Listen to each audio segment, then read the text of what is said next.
오늘은 출애굽기 25장입니다. 성경은 계시의 책입니다. 그렇다면 성경은 무엇을 계시하고 있을까요?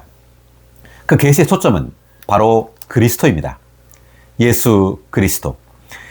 하나님께서 2000년 전에 예수 그리스도라는 이름으로 이 땅에 성육신되어 오셨습니다. 이 예수 그리스도는 인생과 그리고 죽음과 부활을 거치셨죠.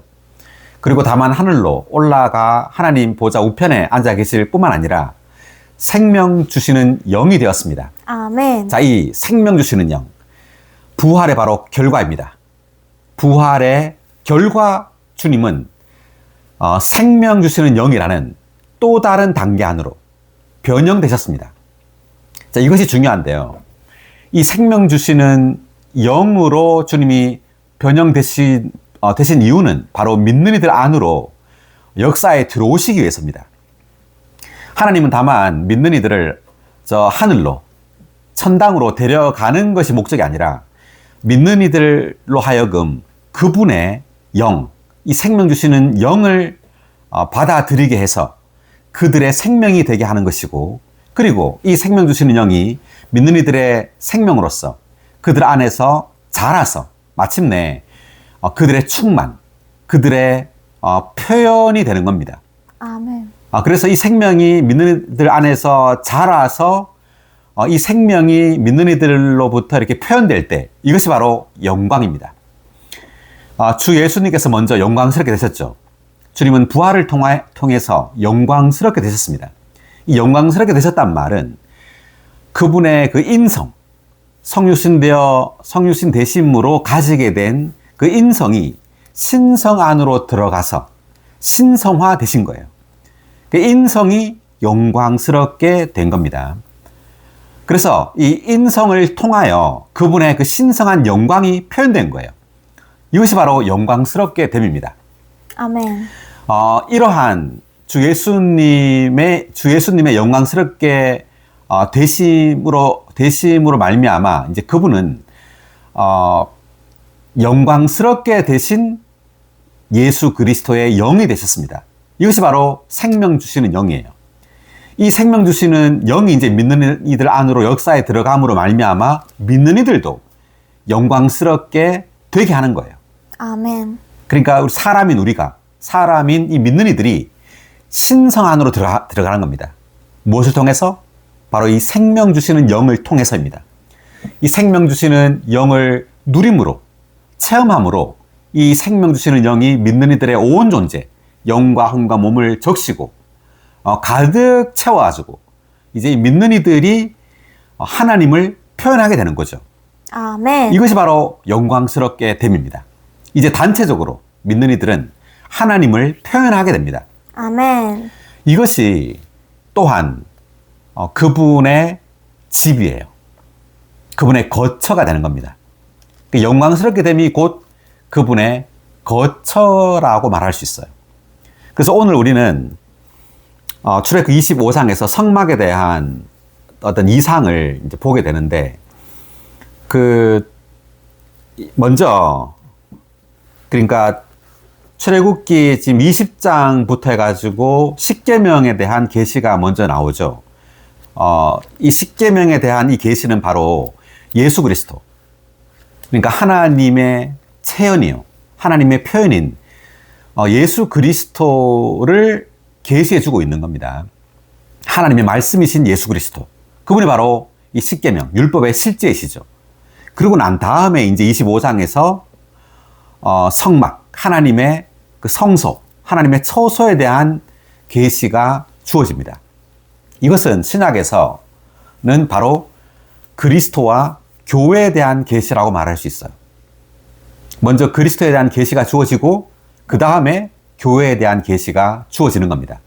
자, 그에 대한 예가 마태복음 16장을 한번 볼까요? 신약에.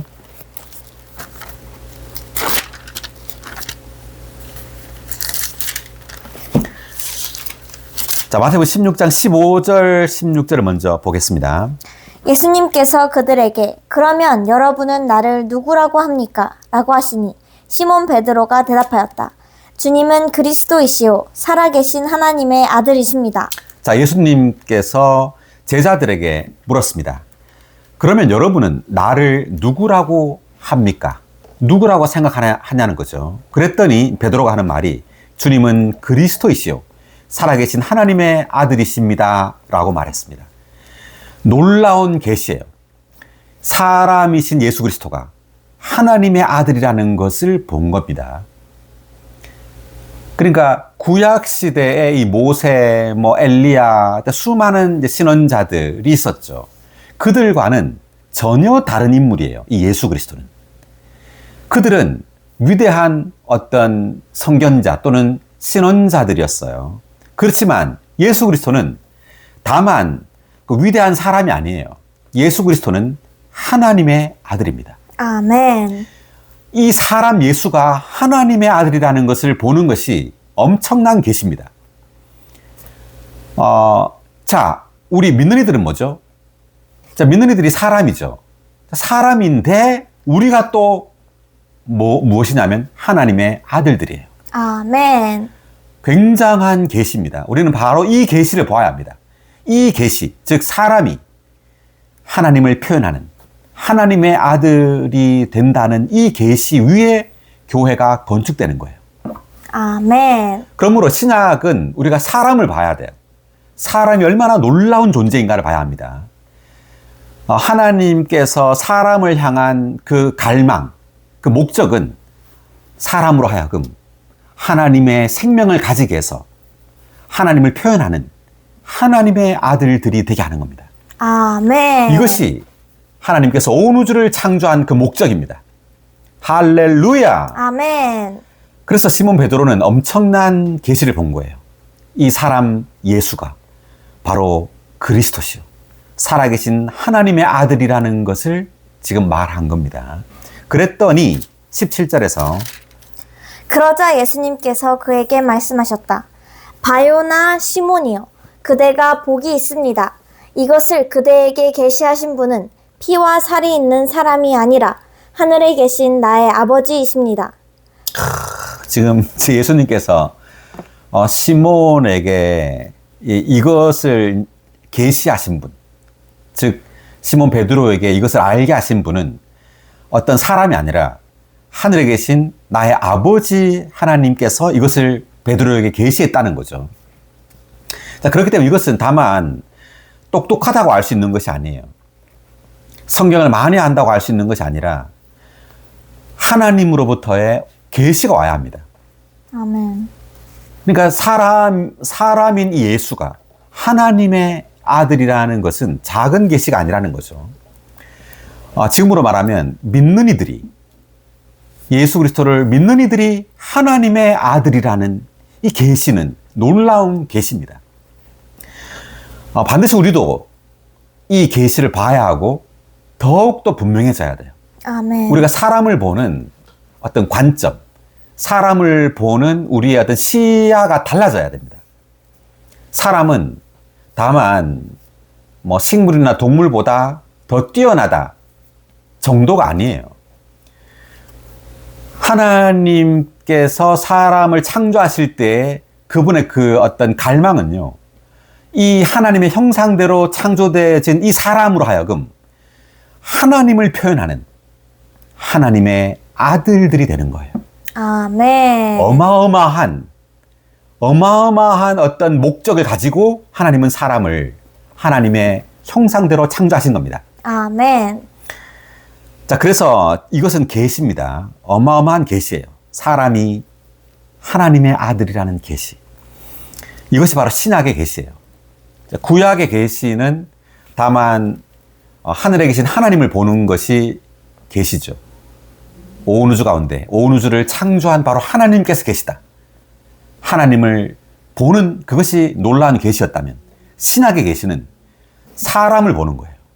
사람이 하나님을 표현하는 하나님의 아들들이 된다는 이 계시를 우리는 봐야 합니다. 아멘. 엄청납니다. 자, 그랬더니 이제 시몬이 이제 이 계시를 봤죠. 봤더니 이제 예수님께서 18절에서 이제 더 어떤 놀라운 말을 합니다. 또 내가 그대에게 말합니다. 그대는 베드로입니다. 내가 이 반석 위에 내 교회를 건축할 것이니 음부의 문들이 교회를 이기지 못할 것입니다. 자, 18절에서 그 예수께서 그리스도시요 살아계신 하나님의 아들이라는 계시를 본 베드로에게 교회에 대한 어떤 계시를 주고 있습니다. 자, 내가 이 반석 위에, 이때 이 반석은 베드로를 가리키는 것이 아닙니다. 자, 이 베드로라는 이름이 돌이죠. 스톤입니다. 스톤, 돌. 그래서 이제 이 반석이라고도 말할 수 있는데, 이 반석이라고 할 때 이 반석은 베드로가 본 그리스도에 대한 계시예요. 베드로가 본 그리스도에 대한 계시 위에 교회를 건축한다는 거죠. 그러므로 이 교회, 그러니까 천주교에서는 이 이제 반석을 베드로라고 보고 있어요. 그래서 베드로를 초대 교황이라고 합니다. 천주교는. 어처구니 없는 해석인데, 베드로 위에 교회가 건축되는 것이 아니죠. 베드로 위에 건축되는 것이 아니라, 이 반석은 바로 베드로가 본 그리스도에 대한 계시입니다. 또는 그리스도라고 할 수 있어요. 그리스도 위에 교회가 건축된다는 거죠. 그러니까 우리가 그리스도에 대한 계시, 그리스도를 더 많이 보고 그리스도를 더 많이 체험할수록 우리는 더 많이 교회로 건축되는 겁니다. 자, 그래서 이 교회가 이제 나왔는데, 그러니까 성경의 계시를 두 가지로 말하자면 하나는 그리스도고 하나는 교회입니다. 자, 베드로는 지금 그리스도에 대한 계시를 봤죠. 그것을 본 베드로에게 이제 교회에 대하여 주님은 계시하고 있어요. 한마디로 말하자면 교회는 뭔가? 교회가 뭘까요? 그리스도는 알겠는데 교회는 뭔가 하는 겁니다. 이제 교회라는 이 단어는 사실상 에클레시아, 헬라어 에클레시아라는 이 단어를 이제 한국말로 번역을 했어요. 영어로는 처치고 한국말로는 교회죠. 그런데 이 교회라는 단어는 어떤 assembly, congregation, 어떤 회중, 어떤 모임, 또는 부르심을 받아 나온 무리, 뭐 이런 뜻이에요. 이 교회라는 단어가. 그것을 이제 믿는, 주님께서 이 지금 성경에서 그 에클레시아라는 단어를 이렇게 교회라고 번역을 했고, 믿는 이들을 이렇게 교회로 표현을 하고 있는 겁니다. 믿는 이들이 이제 하나님의 부르심을 받아 나왔죠. 그래서 이제 교회라고 말을 했습니다. 자, 그런데 이 교회를 한마디로 말하면 이 교회는 바로 예수 그리스도, 그분의 확장, 그분의 연장, 그분의 단체적인 표현이라고 할 수 있어요. 그러면 교회가 어떻게 건축되느냐 하면 그리스도로 우리가 조성되고 충만해질 때 교회로 건축되는 겁니다. 아멘. 자, 여기 한번 각주를 읽고 넘어가면 좋겠는데 18의 3번 각주 읽어볼까요? 이 반석. 이 반석은 그리스도를 가리킬 뿐 아니라 그리스도에 관한 이 계시, 즉 베드로가 하나님 아버지께 받은 계시를 가리킨다. 교회는 그리스도 위에 건축되고 또한 그리스도에 관한 이 계시 위에 건축된다. 네. 그래서 지금 베드로가 예수께서 그리스도라는 계시, 하나님의 아들이라는 계시를 봤습니다. 그러고 난 다음에 이제 교회에 대한 계시가 나오죠. 마찬가지로 출애굽기도 마찬가지예요. 출애굽기도 20장에서 10계명, 하나님의 말씀에 대한 계시가 나오고, 그 다음에 이제 하나님의 거처인 성막에 대한 계시가 이제 25장에 나오죠. 그래서 10계명은 바로 하나님의 말씀이신 그리스도를 말해주는 거고, 신약에서는. 그리고 이 성막, 하나님의 거처인 이 성막은 신약에서는 교회를 가리키는 겁니다. 그래서 구약에서 하나님은 교회에 대하여 계시할 때 이렇게 성막이라는 이런 그림을 통하여 교회를 지금 우리에게 묘사해주고 표현해주고 있어요. 그래서 우리는 성막을 통하여 교회에 대한 자세한 어떤 그 세부 항목을 이제 보게 됩니다. 자, 그러면 읽어가면서 한번 이야기를 해보겠습니다. 25장 1절. 여호와께서 모세에게 말씀하셨다. 네, 계속. 이스라엘 자손에게 말하여 나에게 거제물을 가져오게 하여라. 너희는 자원하게 하는 마음을 가진 모든 사람에게서 나의 거제물을 받아야 한다. 자, 이제 성막을 건축을 이제 해야 되는데 하기 전에 주님은 모세에게 이렇게 말하는 거죠. 이스라엘 자손에게 말해서 나에게 거제물을 가져오게 하여라 라고 말합니다. 이 거제물이 뭘까? 그러니까 이 거제물을 가지고 성막을 짓겠다는 거예요. 그래서 이제 좀 이따가 이제 3절부터 보겠지만 이 거제물이 다만 황소나 어떤 염소나 이런 제물이 아니에요. 여기를 보면 광물과 식물과 동물의 이 세 가지 어떤 세 가지 재료, 세 가지 범주의 재료가 나옵니다. 근데 이것을 거제물이라고 했어요. 이 거제물은 영어로 보면은 heave offering입니다. heave offering. heave라는 것이 자, 여기 2의 1번 각주, 거제물에 대한 각주를 먼저 읽어보고 한번 설명을 해볼까요? 거제물이라는 단어에서 거는 들어 올린다는 뜻이다. 거제물은 높이 올려지신 그리스도, 곧 승천 안에서 높이 올려지신 그리스도의 예표이다. 자, 그러니까 거제물은 그리스도를 예표합니다. 그러니까 그 모든 제물들 있죠. 모든 이 제물들은 다 그리스도를 예표해요. 뭐 번제물, 소제물, 화목제물, 그리고 속죄제물, 속건제물, 그리고 또 뭐 요제, 그다음 거제물 이렇게 나오는데 이 모든 제물들은 다 예수 그리스도의 어떤 방면들을 예표하고 있어요. 특별히 이 거제물은 부활 승천하신 그리스도입니다. 그러니까 이것은 뭐냐면은 우리가 이제 주님을 체험할 때 주님은 죽고 부활하셨죠. 그래서 우리가 체험하는 그리스도는 부활하신 그리스도예요. 그러니까 지금 승천 안에 계신 그리스도는 부활하신 그리스도죠. 그러니까 부활 승천하신 그리스도를 우리는 체험하고 있는 거예요. 그러니까 그 신약에 이렇게 보면은 여기 이제 그 많은 경우 어떤 말을 하냐면 광야로 3일 길을 가서 제물을 드려야 한다 이런 말을 합니다. 3일 길 그리고 3일 후 막 이런 말. 그러니까 3일이란 말이 부활의 숫자예요. 3일 만에 부활했기 때문에. 그 말을 하는 이유는 뭐냐면 그리스도에 대한 모든 체험은 부활 안에 있어요. 부활 안에 있다는 말은 주님께서 부활하셔서 생명 주시는 영이 되었죠. 그리고 우리가 체험하는 그리스도는 다 부활하신 생명 주시는 영이신 그리스도입니다. 이 생명 주시는 영이신 그리스도 안에 모든 그리스도의 각 방면들이 거기에 다 포함되어 있어요. 모든 어떤 번제물, 소제물, 화목제물, 속건제물, 속죄제물 이 모든 제물들이 다 부활 안에 계신 그리스도 안에 포함되어 있다는 거죠. 그래서 우리가 다만 그 영을 접촉할 때 우리는 그리스도의 모든 방면을 다 체험하는 거예요.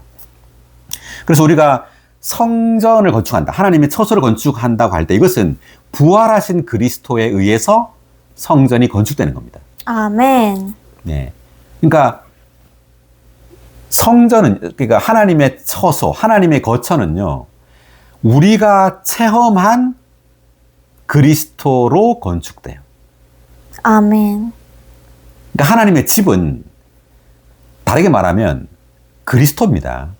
단체적인 그리스도예요. 우리가 체험한 그리스도가 바로 하나님의 집이 되는 겁니다. 아멘. 우리가 그리스도를 많이 체험하면 체험할수록 우리가 하나님의 집으로 건축되는 겁니다. 그래서 거제물을 이제 가지고 오라고 말하는 것은 우리가 체험한 그리스도를 가지고 오라는 거예요. 우리가 체험한 그 제물, 그리스도죠.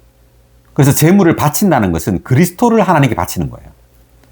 그러면 우리가 바친 이 제물, 이 그리스도가 바로 하나님의 거처가 되는 겁니다. 아멘. 자, 예를 한번 들어보면 우리가 그 창세기 4장 2절에 보면 제물을 드리는 게 나오죠.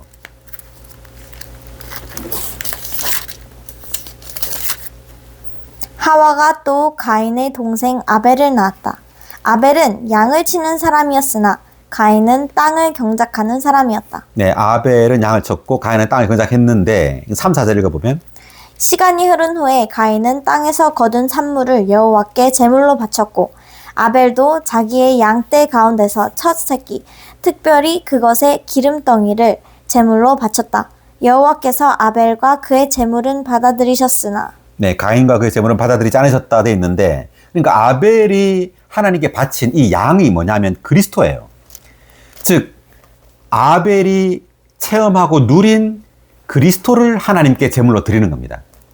그러니까 우리가 아벨이라면 우리가 체험하고 누린 그 그리스도가 하나님께 제물이 되는 거예요. 그러니까 우리가 제물이죠. 그러니까 우리 안에 역사대에 들어온 그 그리스도가 하나님께 제물로 드려지는 거예요. 그것이 하나님께 연락되는 겁니다.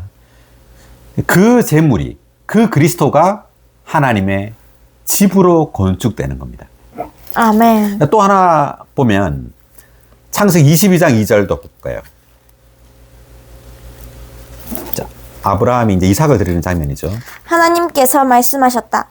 너의 아들 곧 내가 사랑하는 외아들 이삭을 데리고 모리아 땅으로 가거라. 내가 너에게 여러 산 중에 하나를 일러줄 터이니 거기서 그를 번제물로 바쳐라. 네. 그러니까 아브라함이 이삭을 하나님께 번제물로 바치는 장면인데 이때 이삭의 나이는 20살에서 25살 정도예요. 다 컸을 때입니다. 그러니까 그 말은 이때 이삭은 바로 아브라함 안에서 태어나고 자라고 성숙한 그리스도입니다. 그러니까 아브라함이 체험한 그리스도예요. 이 그리스도를 하나님께 번제물로 드리는 거예요. 예. 그러니까 우리가 체험한 그리스도가 바로 하나님께 드려지는 제물이 된단 말이죠. 이 제물이 또 하나님의 거할 처소가 되는 겁니다. 자, 또 한 구절을 이제 신약에서 한번 보겠습니다. 로마서 15장 16절.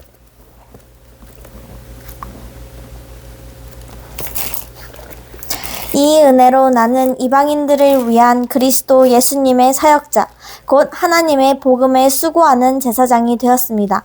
그것은 이방인들이 성령 안에서 거룩하게 되어 하나님께서 기쁘게 받으실 만한 제물이 되게 하려는 것이었습니다. 자, 이제 로마서 바울이 썼는데 신약이죠. 신약 시대인데 바울은 그리스도 예수님의 사역자라고 말을 하고 있고 그리고 하나님의 복음에 수고하는 제사장이라고 말합니다. 그러니까 구약의 제사장은 그 동물의 어떤 제물을 하나님께 드렸죠. 그렇지만 신약의 제사장은 동물을 드리는 게 아니에요. 뭘 드리냐면 이방인들, 사람을 드리는 겁니다. 하나님께. 사람을 제물로 드린다는 거죠. 하나님께. 어떻게? 이방인들에게 복음을 전해서 그리고 복음을 전해서 이들을 거룩하게 하는 거예요. 복음 안에는 뭐가 있냐면 영이 있죠. 성령이 있는 겁니다. 그러니까 성령 안에서 거룩하게 되어 하나님께서 기쁘게 받으실 만한 제물이 되게 한다 이렇게 말하죠. 그러므로 신약의 제사장들인 우리가 바로 신약의 제사장이에요. 우리는 무슨 일을 해야 되느냐 하면 하나님의 복음을 다른 이들에게 전해서 그들로 하여금 예수 그리스도를 믿게 하고 그리고 이 복음을 계속해서 그들에게 전하고 또 공급함으로 그들을 성령 안에 거룩하게 하는 거예요. 거룩하게 해서 하나님께 기쁘게 받으실 만한 제물로 드리는 겁니다. 예. 구약의 제물은 어떤 동물들, 황소나 염소였죠. 그래서 황소나 염소는 구약의 이 제물들은 그리스도를 예표하는 거예요. 그럼 신약의 제물은 뭐냐? 신약의 제물은 바로 이방인들, 우리 믿는 이들이에요. 믿는 이들을 그리스도가 되게 하는 겁니다. 아멘. 네. 구약의 그 동물들이 그 황소나 염소나 이 제물들이 그리스도를 예표하듯이 네, 이것을 하나님께 드린 것처럼 신약에서 우리가 드리는 것은 사람이에요. 네, 믿는 이들을 하나님께 제물로 드리는 겁니다. 아멘. 믿는 이들을 뭐가 되게 해서? 성령으로 거룩하게 해서 그리스도가 되게 하는 거죠. 근데 우리가 예수를 믿으면 뭐가 되죠?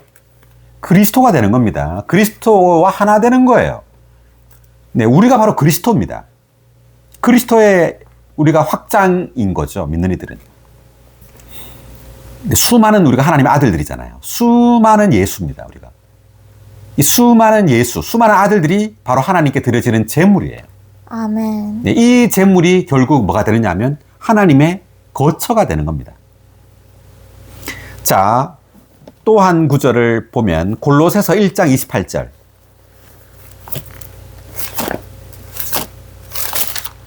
우리가 그분을 전파하여 온갖 지혜로 각 사람에게 권면하고 각 사람을 가르치는 것은 각 사람을 그리스도 안에서 충분히 성장한 사람으로 하나님께 드리기 위한 것입니다. 자, 여기서도 이제 바울은 각 사람에게 그리스도를 전파한다고 말하죠. 그리고 그리스도로 가르치는 겁니다. 그래서 각 사람을 그리스도 안에서 뭐가 되게 한다고요? 충분히 성장한 사람이 되게 하는 거예요. 그리스도 안에서 자람으로. 예, 그리스도 안에서 생명이 자람으로 충분히 성장한 사람이 되게 해서 하나님께 제물로 드리는 거예요. 충분히 성장한 사람이 바로 제물이 되는 겁니다. 그래서 이 사람들이 바로 하나님의 거처가 되는 거예요. 자, 한 구절 더 보면 마지막으로 베드로 전서 2장 5절. 그러면 여러분 자신도 살아있는 돌들로서 영적인 집으로 건축되어 예수 그리스도를 통하여 하나님께서 기쁘게 받으실 영적인 희생 제물을 드리는 거룩한 제사장 체계가 됩니다. 자, 베드로가 썼는데 여기 보니까 여러분 자신도 살아있는 돌들로서라고 말하죠. 그러니까 우리가 흙이었는데 주님을 믿음으로 신성한 생명이 우리 안에 역사되어 들어오므로 우리는 돌들로 변화돼요. 하나님의 건축 재료인 그 돌들로 변화돼서 영적인 집으로 건축된다 이렇게 말하죠. 네, 영적인 집으로 건축되어 이제 영적인 희생 제물을 드리는 거룩한 제사장 체계가 된다 이렇게 말합니다. 그러니까 여기에서 살아있는 돌들과 영적인 집과 영적인 희생 제물과 제사장 체계는 다 같은 거예요. 예, 돌들이 바로 영적인 집이고 영적인 집이 바로 희생 제물이고 희생 제물이 제사장 체계인 겁니다. 네, 그래서 우리는 주 예수 그리스도에 의해서 거듭나고 이제 생명이 자라서 마침내 이제 하나님께 드려지는 희생 제물이 됨으로 영적인 집으로 건축되는 겁니다. 아멘. 할렐루야. 네, 그래서 지금 출애굽기에서 이제 거제물을 가지고 오라고 말한 것은 이제 이 제물이 집이 된다는 말이에요. 성막의 재료가 된단 말이죠. 그리고 이 제물이 이 거제물이 바로 우리가 체험한 그리스도예요. 네, 우리가 바로 그리스도가 되는 겁니다. 우리는 그리스도로서 하나님의 집으로 건축되어서 가고 있는 겁니다. 아멘. 또 한 구절 마지막으로 하나 더 봤으면 좋겠는데 에베소서 2장 21, 22절.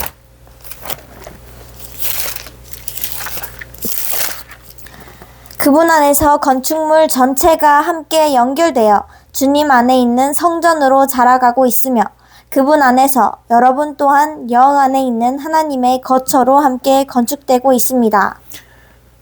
네, 주님 안에 있는 성전으로 우리가 자라가고 있다 이렇게 말하죠. 그러니까 우리가 바로 성전입니다.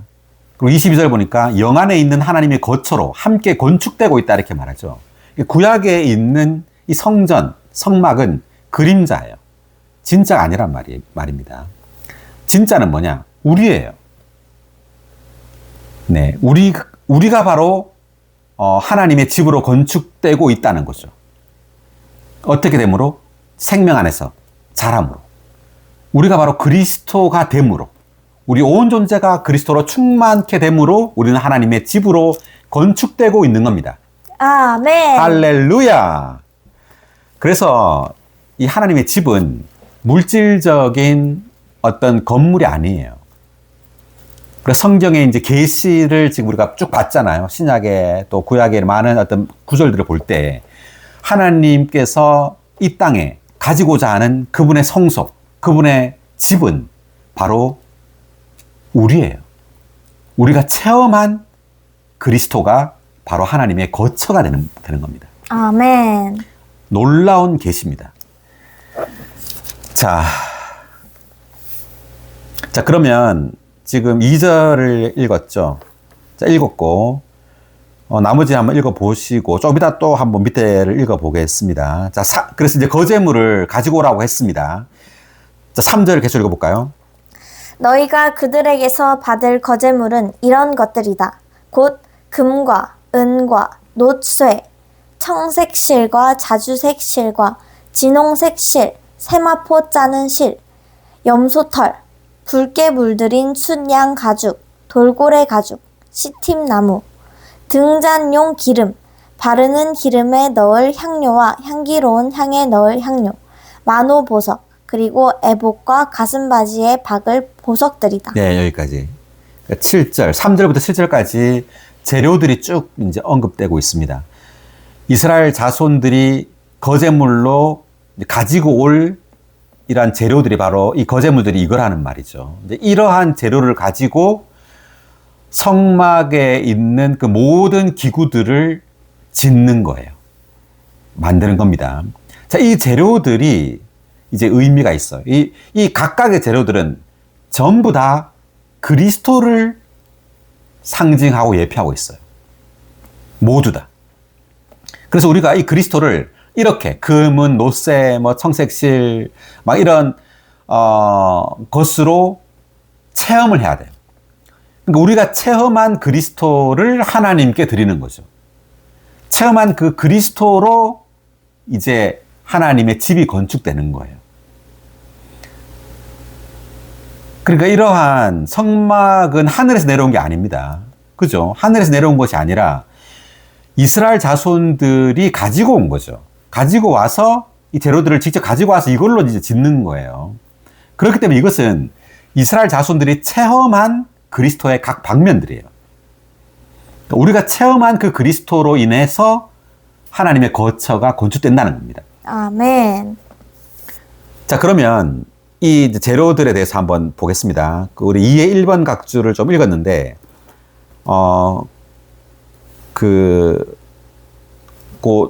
네 번째 줄, 거제물은부터 읽어볼까요?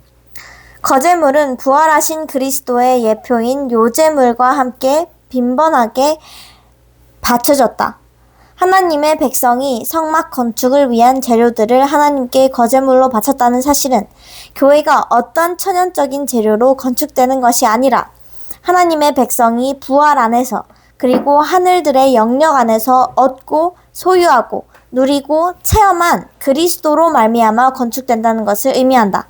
자, 그러니까 거제물을 가지고 오라, 이렇게 이스라엘 백성들이 가지고 오는 이러한 재료들을 거제물이라고 말했다는 것은, 이것은 어떤 아무 재료나 이걸 쓴 게 아니에요. 그러니까 이스라엘 백성들이 가져온 이러한 금은, 놋쇠, 뭐 기름 이런 것들은 다 거제물이라는 거예요. 다시 말하면 그리스도라는 겁니다. 어떤 천연적인 재료로 하나님의 성막에 건축되지 않는다는 말이에요. 아멘. 예. 이것을 거제물이라고 했다는 것은 바로 제물이신 그리스도만이 하나님의 집의 건축 재료가 될 수 있다는 말입니다. 아멘. 자, 그 다음 계속 읽어볼까요? 성막 건축을 위한 재료는 모두 그리스도의 인격과 일의 미덕들을 상징한다. 네, 여기 많은 재료들이 있는데 이 재료들은 그리스도의 인격을 어떤 묘사하는 재료들이에요. 그리고 그리스도의 일의 어떤 미덕들을 어떤 묘사하는 재료들입니다. 그러니까 다 그리스도의 어떤 방면을 상징한단 말이죠, 이 재료들이. 그 다음. 성막 건축에는 세 범주의 12가지 재료가 사용되었는데 광물은 그리스도의 건축하시는 생명을 상징하고 식물은 그리스도의 산출하시는 생명을 상징하며 동물은 그리스도의 구속하시는 생명을 상징한다. 자, 이 12가지 재료가 있는데 세 범주입니다. 광물, 식물, 동물이에요. 광물은 뭐 금은, 놋쇠, 이게 광물이겠죠. 이제 광물은 그리스도의 건축하시는 생명을 상징합니다. 네. 그 다음에 식물은 그리스도의 산출하는 생명. 그리고 동물은 그리스도의 구속하시는 생명을 상징해요. 이게 다 그리스도입니다. 다 그리스도. 자, 계속. 구속하는 생명은 산출하는 생명을 위한 것이고 산출하는 생명은 건축하는 생명을 위한 것이다. 광물이 첫째 범주로 언급된 사실은 그리스도의 온 존재와 그분께서 이루신 모든 것과 이루고 계신 모든 것이 하나님의 건축물을 위한 것임을 보여준다. 하나님의 건축물의 궁극적인 최종 완결인 새 예루살렘 안에는 광물인 금과 진주와 보석만 있을 것이다. 그렇지만 하나님의 목표에 도달하기 위해서는 구속하는 생명과 산출하는 생명이 필요하다. 자, 우리가 요한계시록 21장을 보면 새 예루살렘이 나오죠. 이 새 예루살렘은 세 가지 재료로 건축됩니다. 뭐냐면 금과 진주와 보석이에요. 그러니까 금은 이제 성이 금이고 또 성의 그 길이 금이에요.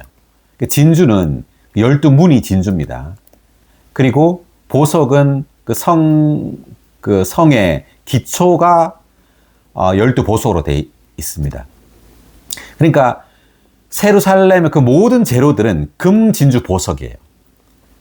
그러면 여기 왜 새 예루살렘에는 왜 식물과 동물의 생명이 없느냐? 자, 이것은 뭐냐면 우리가 식물과 동물의 생명으로 그리스도를 누릴 때 그 결과는 바로 이 광물이라는 거예요. 결과적으로 우리는 광물로 건축된단 말이죠. 자, 그러면 여기 이제 3절에 이제 금은 노스 이렇게 쭉 나오는데 각주에 이제 하나하나씩 나옵니다. 한 3회 1번 각주를 읽으면서 이 각각의 이 재료들의 의미를 한번 보겠습니다. 출애굽기 25장 3절부터 7절까지 언급된 광물은 하나님께서 정하시고 준비하신 건축 재료이신 그리스도를 상징한다. 금은 순수하고 영원히 지속되는 그리스도의 신성한 본성을 상징한다. 네, 금. 금이 성경에서는 하나님을 상징하는 겁니다. 다 쉽게 말하면. 이제 금이 빛나죠. 빛나고 이 금은 변해서 된 게 아니에요. 이 금이라는 이 보석은 원래부터가 금이에요. 이것은 하나님의 그 변하지 않는 그 신성한 본성을 상징하는 거예요. 그러니까 하나님 자신을 상징합니다. 금은. 그 다음에 은은 어떻게 되죠? 은은 그리스도의 구속을 상징하는데 이 구속은 종결과 대치도 포함한다. 네, 은은 그리스도의 구속을 상징합니다. 그 다음 노쇠는 그리스도께서 하나님의 심판에 의해 시험받으신 것을 상징한다. 네, 노쇠. 노쇠 하나님의 심판을 상징하죠. 그래서 모세가 광야에서 놋뱀을 만들어 올렸죠. 장대 위에. 이 놋뱀, 심판받은 뱀. 이 놋뱀을 이제 요한복음에서는 바로 예수 그리스도가 놋뱀이다라고 이렇게 말을 하고 있어요. 예수 그리스도가 십자가에서 놋뱀으로 달리셨다. 즉 하나님의 심판을 받은 뱀. 그러니까 주님이 십자가에 달리셨을 때는 하나님의 눈에 예수 그리스도는 바로 뱀, 그 죄 자체였다는 거죠. 그래서 하나님은 예수 그리스도를 십자가에서 심판하신 거예요. 유일한 죄로서. 그리고 육체 안에 있는 그 사탄을, 예수의 육체 안에 있는 사탄을 하나님은 심판하신 겁니다. 예수를 못 박을 때. 그래서 이 노쇠는 하나님의 심판을 상징합니다. 그 다음 계속 읽어볼까요? 붉은색을 띤 마노 보석은 구속을 위해 흘린 그리스도의 피를 상징한다. 다른 보석들은 그리스도의 구속에 근거하여 성령께서 변화시키시는 일의 여러 다른 방면을 상징한다. 네, 그러니까 보석들이 나오죠, 여기에. 이 보석들, 마노 보석도 나오고, 많은 보석들을 가지고, 에봇과 가슴바지에 박을 보석들, 이러한 것들을 많이 이제 만들게 되는데, 이 보석들은 성령에 변화시키는 일이에요. 그러니까 우리는 성령에 의해 변화되죠. 우리가 바로 보석으로 변화되는 겁니다. 자, 그 말이고, 그 다음에 4절 볼까요? 4의 1번 각주, 여기 막 실이 나오죠. 청색, 자주색, 홍색 실, 세마포, 나오는데, 볼까요, 의미를? 청색은 본성과 겉모양이 모두 하늘에 속한 것을 상징한다. 네, 청색. 하늘에 속했다, 이 말이죠. 청색이. 그 다음. 자주색은 왕권을, 곧 위치와 행동 모두가 왕다운 것을 의미한다. 네, 자주색은 왕의 색깔입니다. 그래서 왕권을 상징한다. 그러니까 청색을 이제 우리에게 적용한다면 우리는 하늘에 속한 삶을 살아야 된다. 그리고 자주색, 우리는 왕같이 살아야 된다. 왕의 어떤 권위가 우리에게 있어야 된단 말이죠. 생명 안에서 우리가 신성한 생명 안에서 자랄 때 그렇단 말이에요. 그다음 진홍색. 진한 붉은색인 진홍색은 구속을 위해 흘린 그리스도의 피를 상징한다. 네, 진홍색. 이것 또한 이제 구속을 위해 흘린 그리스도의 피를 상징한다라고 되어 있습니다. 그러니까 우리는 그리스도의 피에 의해서 구속을 받았죠. 그리고 매일매일 우리는 이 피를 적용해야 돼요. 아멘. 매일매일 우리의 죄를 자백해야 되죠. 그 다음. 세마포는 순수하고 온전한 사람이신 그리스도의 의로운 행실을 상징한다. 네, 세마포는 의로운 행실을 상징합니다. 그러니까 이것도 이제 우리가 그리스도의 생명에 의해서 그리스도의 생명을 누릴 때 우리의 삶의 표현은 의롭다는 거죠. 순수하고. 그 다음. 염소는 죄인을 상징하고 염소털은 죄인의 죄들을 상징한다. 성막을 덮는 덮개인 염소털은 그리스도께서 구속하시는 일 안에서 우리를 위해 죄가 되신 것을 상징한다. 네, 염소털. 이거 다 이제 그리스도께서 우리를 위해 죄가 되신 것을 상징하는 겁니다. 네. 자, 그 다음에 5의 1번 각주, 순양 가죽. 붉게 물들인 순양 가죽은 그리스도께서 구속을 성취하시기 위하여 죽음을 당하시고 피를 흘리신 것을 상징하고, 돌고래 가죽은 사탄에 대하여 강하시고 시련과 공격과 어려움과 고난들을 견디실 수 있으신 그리스도를 상징한다. 네, 붉게 물들인 순양 가죽. 구속을 당하고, 구속을 성취하시기 위해 죽음을 당하시고 피를 흘리신 것을 상징한다라고 되어 있고요. 그 돌고래 가죽은 아주 강합니다. 그래서 돌고래 가죽은 성막을 보면 제일 바깥쪽에 성막을 덮고 있어요. 돌고래 가죽으로.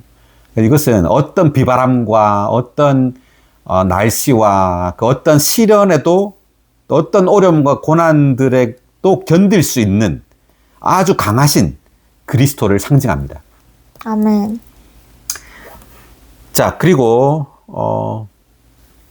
6의 1번 각주, 기름이 나오죠.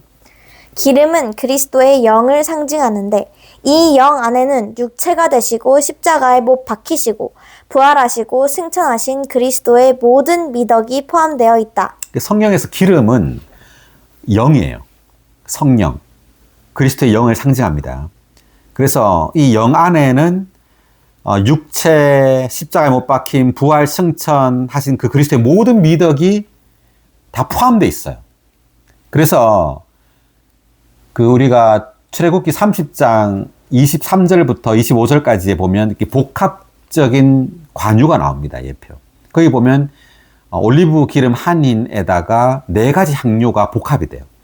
이것이 바로 이 영, 그 영, 생명 주시는 영이 이 복합되었다 라는 것을 계시해주고 있는 장면입니다. 그래서 이 기름은 단순히 하나님의 영만을 의미하는 것이 아니라 이 기름은 모든 것을 포함한 영이에요.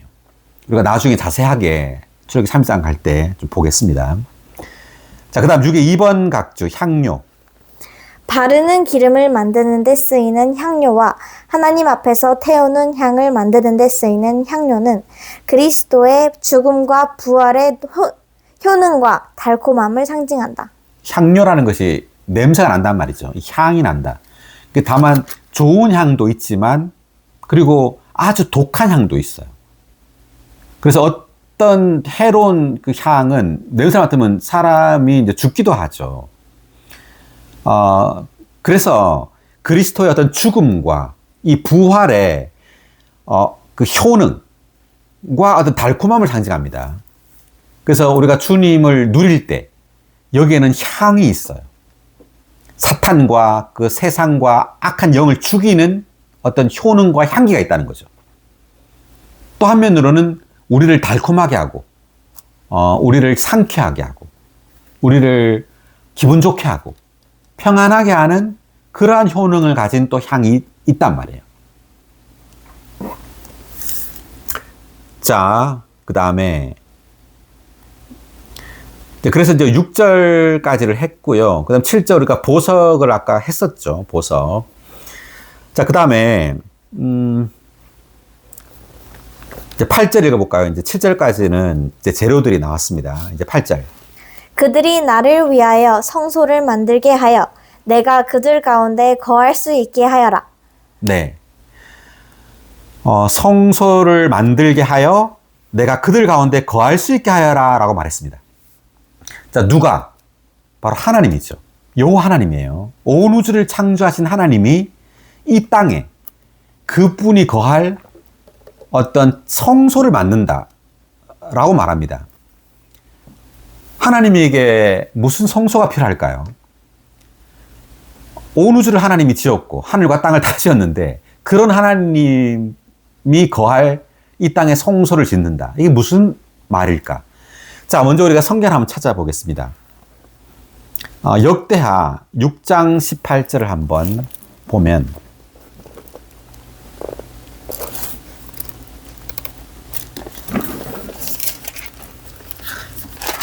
6장. 네, 역대하 6장 18절. 그러나 참으로 하나님께서 사람과 함께 이 땅에 거하시겠습니까? 보십시오. 저 하늘들이나 하늘들의 하늘이라 할지라도 주님을 모실 수 없는데 제가 건축한 이 집이야 더 말해 무엇 하겠습니까? 자, 이제 솔로몬이 이제 하는 말이에요. 그러니까 솔로몬이 성전을 건축하죠. 그런데 솔로몬이 이제 하는 말이 하늘들이나 하늘들의 하늘이라도 주님을 모실 수가 없는데 제가 건축한 이 성전이야 이 집이야 더 말해 무엇 하겠습니까? 이 말입니다. 이 조그만한 성전에 하나님이 거하신다고요? 이게 가당키는 합니까? 이런 말이에요. 자, 그리고 하나 더 보면 사도행전 7장 48절.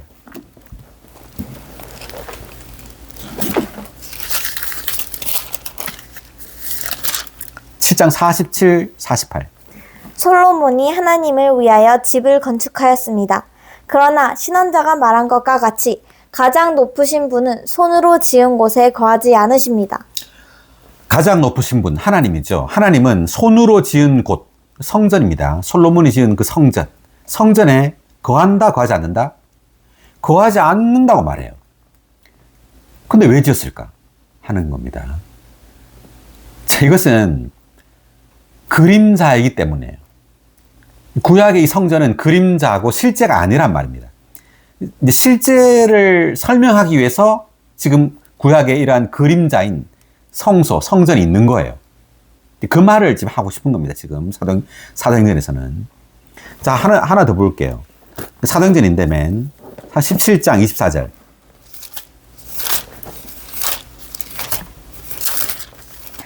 우주와 그 안에 있는 만물을 만드신 하나님은 하늘과 땅의 주님이시므로 사람의 손으로 지은 신전에 거하지 않으십니다.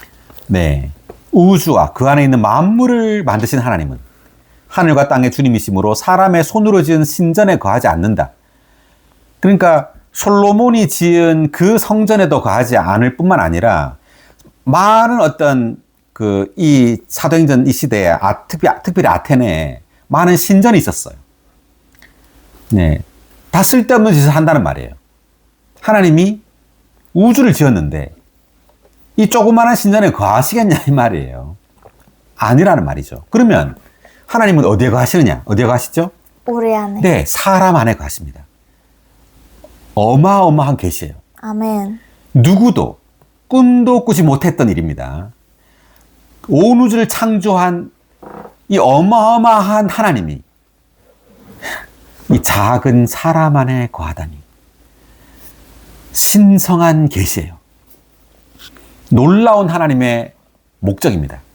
하나님의 갈망은 뭐냐면 이 작은 사람 안에 들어와서 실제로 이 사람 안에 거하는 거예요. 아멘. 네, 이것을 위하여 하나님은 먼저 사람을 하나님의 형상대로 지었어요. 마치 장갑을 손의 형상대로 짓는 것처럼, 손이 들어가도록 짓는 것처럼.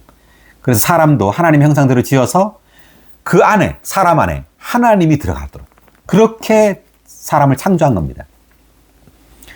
그리고 마침내 하나님이 2000년 전에 사람이 되어 오셨죠. 엄청난 사건이 발생한 거예요.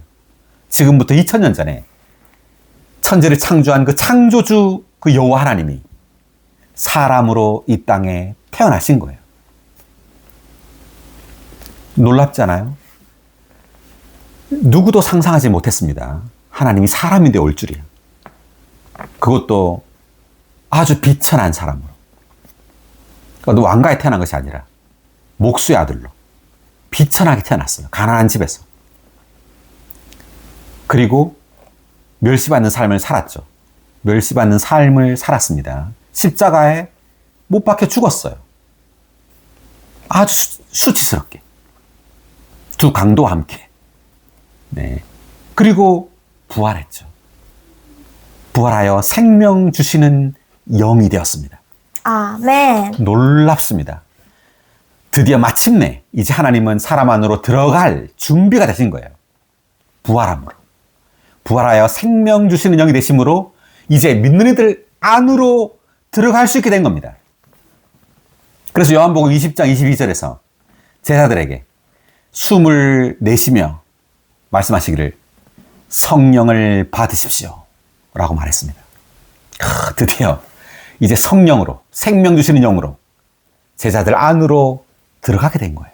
아멘. 놀랍지 않습니까? 엄청납니다. 그래서 하나님은 사람의 손으로 지은 이 성전에, 물질적인 건물에 거하지 않고 사람 안에 거하는 겁니다. 그래서 지금 많은 이제 기독교인들이 예배당을 성전이라 그러죠. 완전히 잘못된 겁니다. 그냥 건물이에요. 예배하는 장소죠. 성전이라고 부르면 안 돼요. 신약에서 성전은 믿는 이들이에요. 믿는 이들을 성전이라고 하는 겁니다. 왜? 하나님이 믿는 이들 안에 있으니까. 왜 성전이 성전일 수 있느냐 하면 그 안에 뭐가 있기 때문에? 하나님이 계시기 때문에 성전이에요. 네. 그러니까 믿는 이들 안에 하나님이 거하시기 때문에 우리가 바로 하나님의 성전인 거예요. 아멘. 놀랍지 않아요? 놀랍습니다. 네, 놀랍습니다. 자, 이제 신약에 한번 우리가 성전이라는 걸 한번 구절을 보면 먼저 요한복음 2장 19절을 한번 잠깐만요. 2장 19절부터 21절까지. 예수님께서 대답하셨다. 여러분이 이 성전을 허십시오. 그러면 내가 3일 만에 다시 세울 것입니다. 여러분이 이 성전을 하십시오. 이게 물질적인 성전이죠. 자, 이것은 이제 이때 당시는 솔로몬이 지은 성전이 아니라 솔로몬이 지은 성전은 무너지고 이제 헤롯 왕 때 헤롯이 지은 성전입니다. 그러니까 헤롯 성전을 헐라는 거예요. 왜? 이제 물질적인 성전의 시대가 끝난 겁니다. 이제 진짜 성전이 온 거예요. 누가 왔느냐? 예수 그리스도가 성전이에요. 자, 그런데 여기 보니까 이 성전을 하십시오. 그러면 내가 3일 만에 다시 세울 것입니다. 라고 돼 있죠.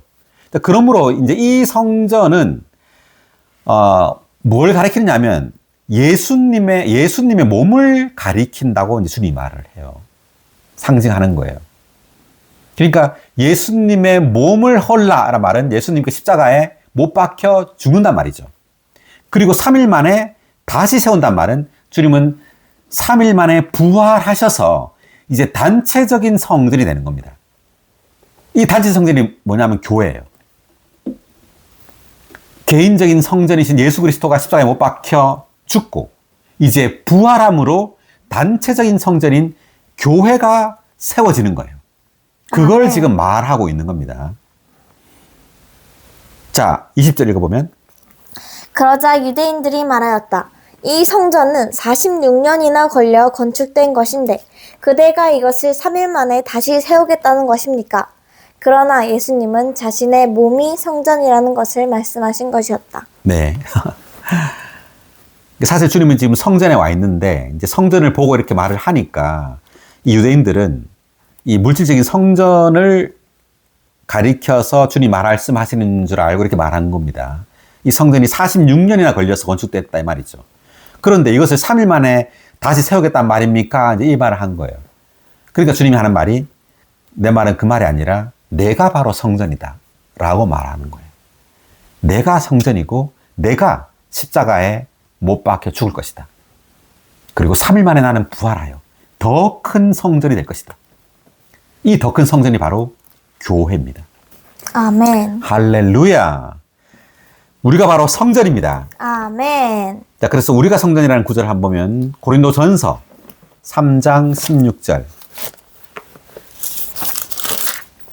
여러분이 하나님의 성전인 것과 하나님의 영께서 여러분 안에 거하시는 것을 알지 못합니까? 네. 여러분이 뭐라고요? 하나님의 성전. 네. 여러분이 하나님의 성전이라고 말하죠. 우리가 바로 하나님의 성전입니다. 아멘. 하나님의 영께서 여러분 안에 거하시는 것을 알지 못합니까?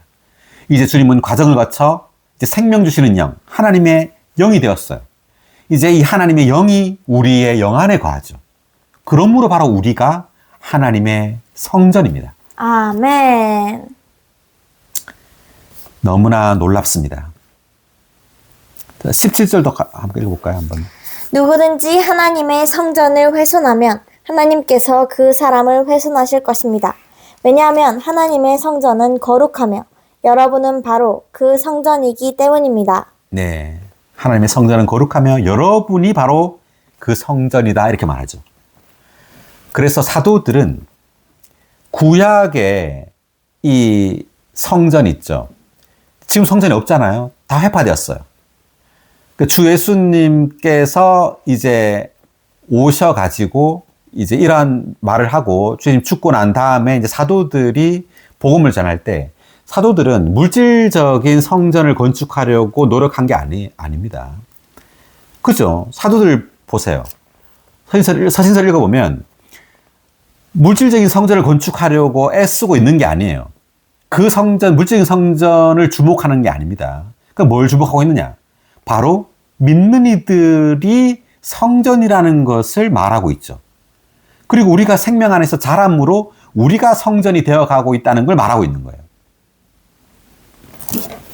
우리가 아까 에베소서 2장 21, 22절에서 본 것처럼 우리가 바로 하나님의 성전으로 건축되어 가고 있는 겁니다. 아멘. 할렐루야. 자, 그래서 다시 돌아와서 이렇게 보면은 그래서 이제 25장 8절에서 하나님께서 이제 나를 위하여 성소를 만들게 하여 내가 그들 가운데 거할 수 있게 하여라 라고 말을 했습니다. 이것은 이제 물질적인 성소죠. 그렇지만 이 물질적인 성소는 신약에 와서 바로 교회입니다. 우리예요. 바로 믿는 이들이 하나님의 성소입니다. 아멘. 하나님은 물질적인 어떤 건물에 거하지 않는다고 말하죠. 자, 그 다음 9절 읽어볼까요? 내가 너에게 보여주는 성막의 모형과 그 모든 기구의 모형에 따라 너희는 그것을 만들어야 한다. 자, 성막을 이제 지어야 되는데 이 성막을 마음대로 지으면 돼요, 안 돼요? 안 돼. 안 되고 여호와 하나님께서 이제 어떻게 지으라고 상세하게 지금 설명을 하고 있습니다. 지금 10절부터 보면 주님께서 무슨 재료를 사용해서 뭘 만들고 뭐 궤를 만들고 뭐 또 속죄 덮개 그룹 그리고 임재 떡 이런 모든 것들의 치수 재료 이러한 것들을 상세하게 말해주고 있어요. 모세가 이것을 상상해서 짓는 게 아니에요. 하나님께서 보여주는 그 모형을 따라서 짓는 겁니다. 우리도 마찬가지입니다. 우리도 교회를 건축한다고 할 때 반드시 여기에는 하나님으로부터 오는 이상이 있어야 돼요. 그래서 신약에서 바울은 교회에 대하여 계시하고 있죠.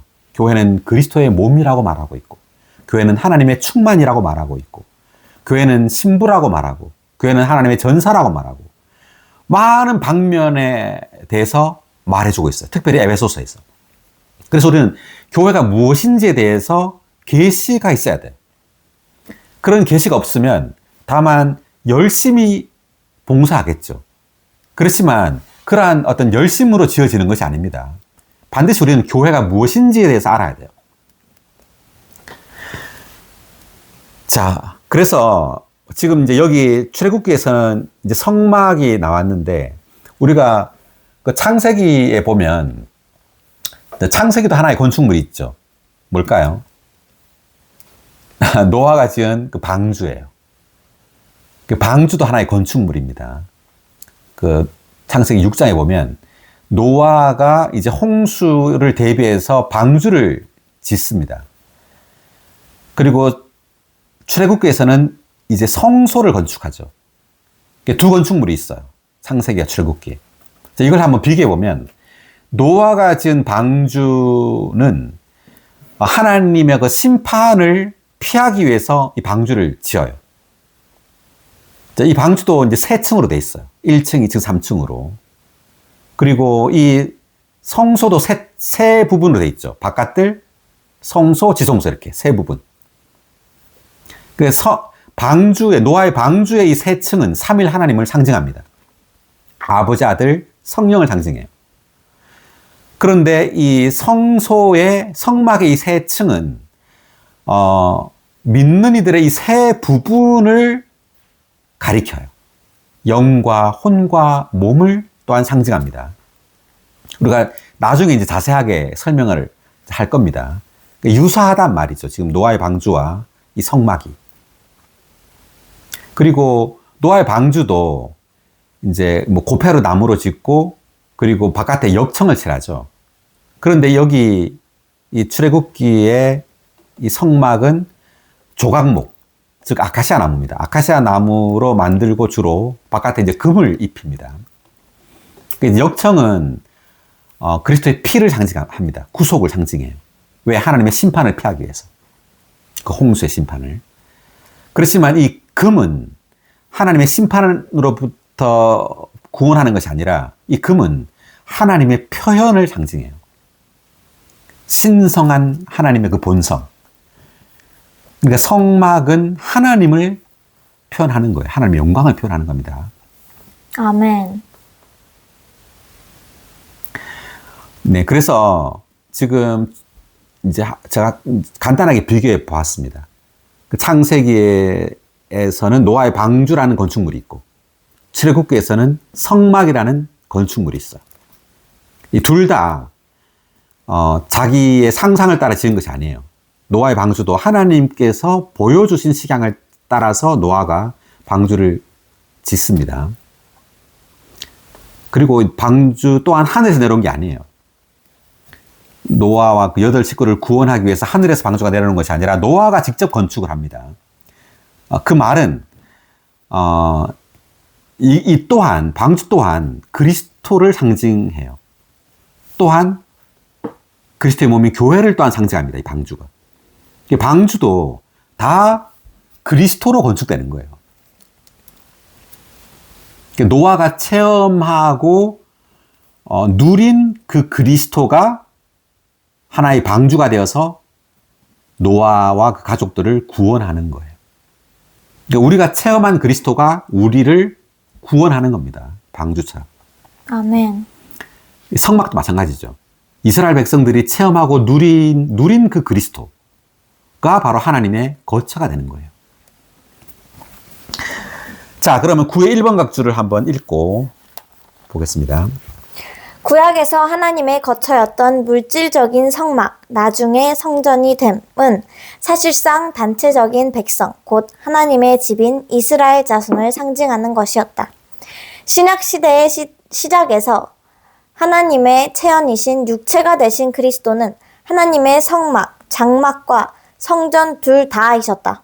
개인적인 그리스도는 그분의 죽음과 부활을 통하여 확대되시어 단체적인 그리스도, 곧 교회가 되셨는데. 네, 잠깐만요. 자, 그러니까 여기 지금 이 성막, 모세가 지은 이 성막은 이스라엘 백성을 상징하는 거예요. 즉, 이스라엘 백성이 체험한 그 그리스도. 다르게 말하면 이스라엘 백성들 안으로 역사돼 들어간 그 그리스도가 바로 성막이라는 거죠.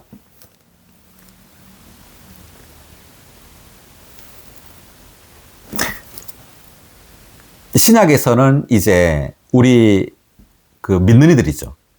우리가 체험한 그리스도가 교회가 된다라고 말할 수 있는 겁니다.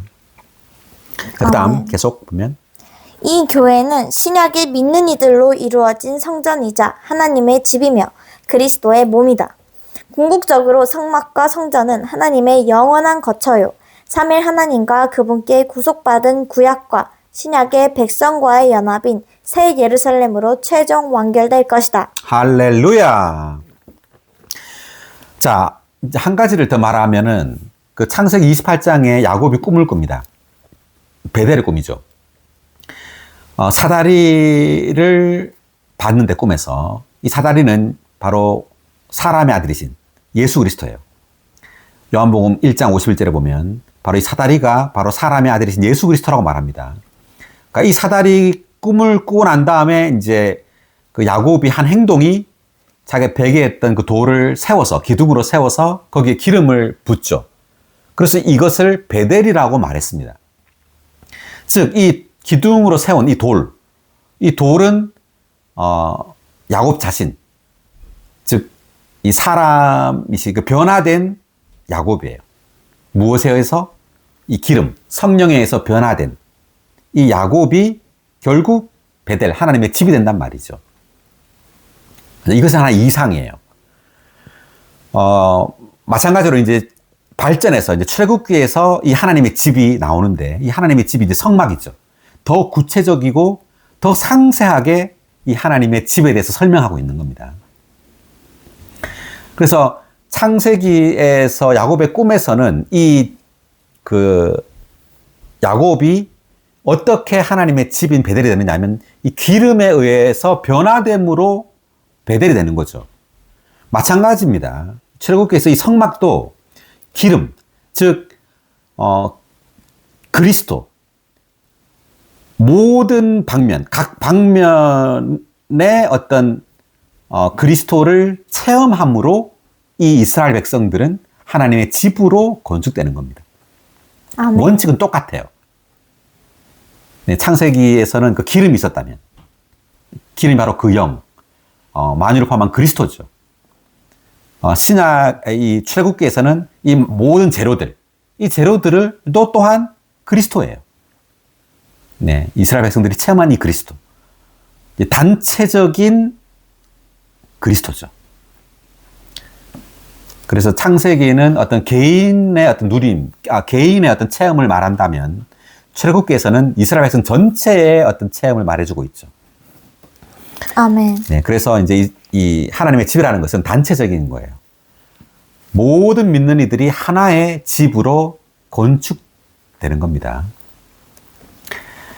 할렐루야. 아멘. 그래서 우리가 하나의 집으로 건축되는 것은 전적으로 그리스도를 체험하는 것이 달려 있어요. 아멘. 이제 오늘 우리는 출애굽기 25장 1절부터 9절까지 했습니다. 다음 시간에 증거 궤에 대해서 상세하게 이제 보겠습니다. 수고하셨습니다.